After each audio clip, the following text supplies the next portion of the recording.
बैठ जाओ। जिन संख्याओं को हम गिनने में प्रयोग करते हैं उन्हें प्राकृतिक संख्याएं कहते हैं, जैसे कि 1, 2, 3, 4, 5, 6, 7 आगे संख्याएं। ठीक है, यह हो गई हमारी प्राकृतिक संख्याएं।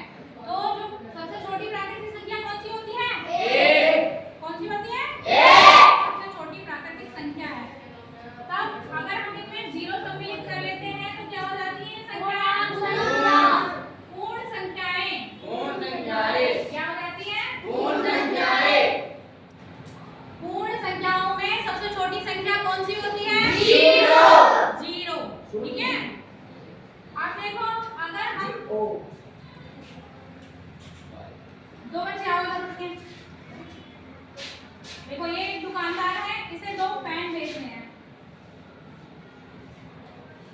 एक पेन की कीमत जो है कितनी है? बताओ। अब तुम एक पेन की कीमत है 10 रुपए, ठीक है, एक ये आएगा इससे और ये लेगा पैसे, दो 10 रुपए दो और पेन ले लो। तो ये अपना इन्होंने खाता बना रखा है, ये नगद का और ये उधार का। तो एक पेन की कीमत कितनी हो गई? 10। तो इनको 10 रुपए मिल गए। ठीक है, कोई उधार नहीं है। अब उसके बाद जो है अंशु लेने के लिए आएगी पेन, लेकिन उसके पास कितने रुपए हैं? 8। दिखाओ दिखाओ संख्या, कितने रुपए हैं? 8। कितने रुपए की कमी है? 2। तो क्या हुआ? 2 रुपए क्या करेगी? ये उधार करेगी। दे दो इसको पेन, 2 रुपए क्या हो गए?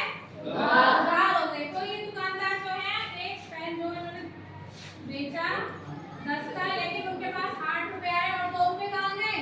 उधार में। कहाँ गए? उधार में। बैठ जाओ। तो ये उधार वाली जो संख्या है कैसे लिखेंगे हम? माइनस में। वो दिखाते में कैसे लिखी जाएंगी? माइनस में लिखी जाएंगी, है ना। उसके आगे कैसे चिन्ह लगेगा? माइनस का। तो हमारी जब माइनस की संख्याएं इसके साथ जुड़ जाएंगी पूर्ण संख्याओं के साथ, तो कौन सी संख्याएं बनेंगी? पूर्णांक। कौन से बनेंगी? पूर्णांक। यानी कि अगर हम 0 थी हमारे साथ, क्या थी? 1, 2, 3, 4, 5, 6, 7 और आगे भी। और अगर हम 0 से छोटी संख्या लेंगे कैसी होगी वो? -1, -2, -3, -4, -5, -6 और इधर को ये होती रहेंगी, घटते क्रम में चलती रहेंगी और ये इधर बढ़ते हुए क्रम में। ठीक है, मध्य में क्या है हमारा? 0। 0 क्या है? शून्य एक पूर्णांक है। क्या है? शून्य एक पूर्ण संख्या भी है सबसे छोटी, और शून्य एक पूर्णांक भी है, लेकिन सबसे छोटा नहीं है। क्या है ये? पूर्णांक।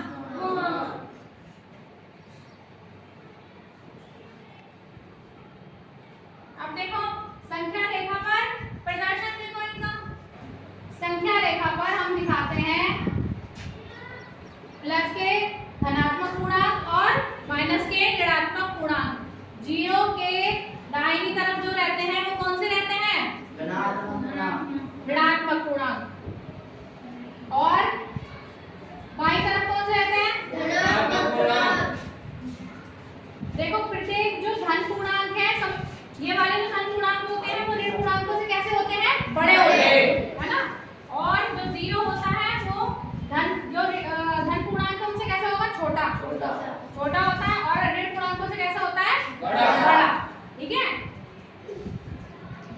ये जो धनात्मक पूर्णांक है ये बढ़ते हुए क्रम में आगे बढ़ेंगे और ये जो है घटते हुए क्रम में।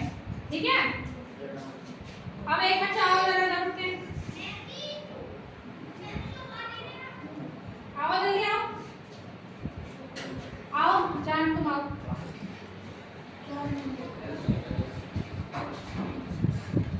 अब देखो यहाँ पर हमने संख्या एक दिखाई है +3